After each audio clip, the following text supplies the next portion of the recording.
Sir आइल्स की preparation के दौरान जो स्टूडेंट्स मोस्टली मिस्टेक्स करते हैं वो होती हैं कि वो इंस्ट्रक्शंस को फॉलो नहीं करते जो उन्हें क्लास में बताई जाती हैं कि और क्यों पेपर फॉलो नहीं करते? बिकॉज वो अवेयर ही नहीं होते, उन्हें आइडिया नहीं होती, बिकॉज वो तो फर्स्ट टाइम प्रिपरेशन कर रहे हैं आइल्स की। बट क्लासरूम में जो टीचर्स हैं he has taught a lot of students, ठीक है, तो उन्हें पता होता है। सेकंड, बच्चे ग्रामर की बहुत मिस्टेक्स करते हैं, राइट, वोकैबुलरी की मिस्टेक्स करते हैं आइल्स की प्रिपरेशन के दौरान। ये कुछ बड़ी मिस्टेक्स हैं, इंस्ट्रक्शंस को फॉलो ना करना, ग्रामर की मिस्टेक्स करना, वोकैबुलरी की मिस्टेक्स करना जो बच्चे करते हैं जिसकी वजह से उनके बैंड्स कम आते हैं। साहब ये बताइएगा हमारे नाज़रीन को, क्या आइल्स ग्रामर ज़रूरी है? डेफिनेटली आइल्स के लिए आपका ग्रामर का ठीक होना बहुत ज़रूरी है, ठीक है, बिकॉज जो स्पीकिंग और राइटिंग है दीज आर वेरी चैलेंजिंग, तो इनके लिए आपकी ग्रामर ठीक होनी चाहिए। And here eight times consultant हम बच्चे को ये नहीं कहते कि हम तो सिर्फ टाइम्स आपको आइल्स पढ़ा रहे हैं, बट वो स्टूडेंट्स हम आइडेंटिफाई करते हैं जिनकी ग्रामर वीक है, जिनको टेंसेस नहीं आते, वॉइसेस नहीं आते, जिनको सिंपल सेंटेंस, कंपाउंड सेंटेंस और कॉम्प्लेक्स सेंटेंस का नहीं पता, हम उनको स्पेशल क्लासेस देके उनको वो भी बेसिक्स भी करवाते हैं। अब अगर कोई बच्चा पढ़ रहा है और उसके पास टाइम शॉर्ट है, उसका प्लान भी स्टडी अब्रॉड का है और बाहर जाने का है, तो वो 1-2 महीना खुद को देता है कि मैं पढ़ लूँगा, और ये क्योंकि 6 वीक्स कह रहे हैं, 1 मंथ कह रहे हैं, and I can do it because I am a regular student. Of course you are regular student, but you need to digest the techniques, you need to learn the habits, you need to improve the vocabulary। ये सब कुछ उस वक्त होगा जब आप पूरे दिमाग के साथ यहाँ आएंगे, और वो जो ग्रामर मिस्टेक्स आप करते आए 12 साल 14 साल, वो जब आपको टीचर आपको बताएंगे कि ये मिस्टेक्स हो रही हैं तो आप उसको ठीक कर पाएंगे। ये उसके लिए आपको टाइम चाहिए, जो आप पढ़ाई के दौरान भी कर सकते हैं।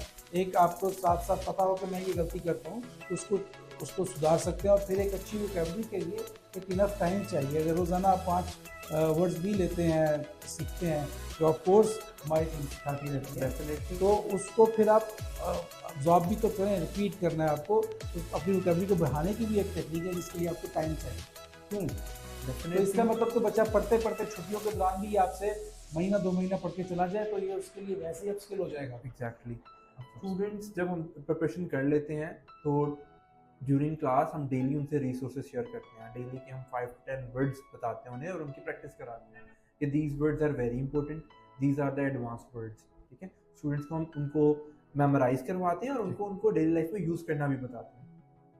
ठीक। और अगर आप उसको अगर बच्चा, आपने पूरी कोशिश की और बच्चा फेल हो गया, तो उसके पास कितने कितने बाद 2 देर बाद वो दोबारा अप्लाई कर सकता है, या वो कितनी टर्म्स, कितनी टाइम वो दे सकता है test? Sir first of all IELTS की फ़ीस 72,000 तक है।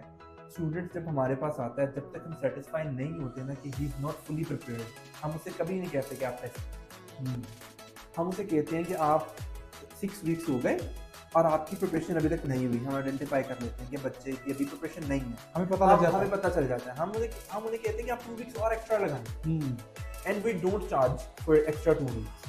हम उनको पढ़ाते हैं, दोबारा से उनके टेस्ट लेते हैं, अनटिल और अनलेस जब तक वो फुली प्रिपेयर्ड ना हो हम उन्हें टेस्ट रिकमेंड नहीं करते। और ड्यूरिंग 2 मंथ वो इतना कुछ सीख लेते हैं और दोबारा उन्हें कोई इंस्टीट्यूट ज्वाइन करने की जरूरत नहीं पड़ती, बिकॉज उनके पास कंटेंट आ जाता है, उनके पास लेक्चर्स आ जाते हैं और वो उसको उसी को रिवाइज करके बार बार टेस्ट क्लियर कर लेते हैं। ठीक। और ये किस तरह बच्चा मैनेज करता है टाइम को? आइल्स में टाइम मैनेजमेंट बहुत इंपॉर्टेंट है।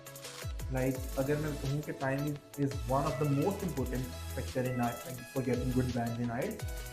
टाइम मैनेजमेंट की हम प्रॉपर टेक्निक सिखाते हैं क्लासरूम में। जो उनके टेस्ट होते हैं डेली वो टाइमर के साथ होते हैं, राइट। उन्हें पता होता है कि इतना टाइम में मैंने ये क्वेश्चन करना है और टीचर उनको गाइड करते हैं कि इस क्वेश्चन पे आपने इतना टाइम स्पेंड करना है, इसकी इतनी वेटेज है, इस क्वेश्चन पे आपने इतना टाइम स्पेंड करना है। और डेली 2 मंथ्स जब वो रेगुलर प्रैक्टिस करते हैं तो उनके ऑफिशियल एग्जाम में उन्हें टाइम का इशू ही नहीं आता, बिकॉज 2 महीने उन्होंने बहुत प्रैक्टिस की होती है। तो लाइक एग्जाम डे पे उन्हें ऐसे ही लग रहा होता है जैसे हम क्लास में टेस्ट कर रहे हैं। वो बच्चे जो अभी ओ लेवल कर चुके हैं या ए लेवल कर चुके हैं, और अभी वो सोच रहे हैं आगे पढ़ने के लिए, वो नहीं अभी बाहर जा रहे, उनके लिए भी अच्छा है क्योंकि उनको टाइम मैनेजमेंट आ गया। क्योंकि आइल्स एट द एंड एक लेसन था, उस लेसन में से कुछ क्वेश्चंस आने थे, आप उसमें से जब 7 या 8 बैंड्स लेने के काबिल हो गए, तो इसका मतलब कि इंग्लिश ही है मोस्टली जिसमें हम डिफरेंट सब्जेक्ट्स को पढ़ते हैं। तो आपको उसको उसको ज़्यादा अब्जॉर्ब करना आ गया, ज़्यादा याद समझना आ गया चीज़ों को। उसमें से जो क्वेश्चन आ रहे हैं वो आप आप उसमें पूरे कॉन्शियस हो के उसको पकड़ सकते हैं। Exactly.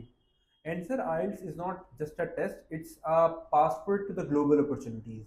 आप जब IELTS करते हैं और स्पेशली टाइम्स के साथ करते हैं तो आपकी पर्सनल ग्रूमिंग भी होती है। हम क्लास में साइड बाय साइड IELTS आपकी कम्युनिकेशन स्किल्स को भी बेहतर करवाते हैं।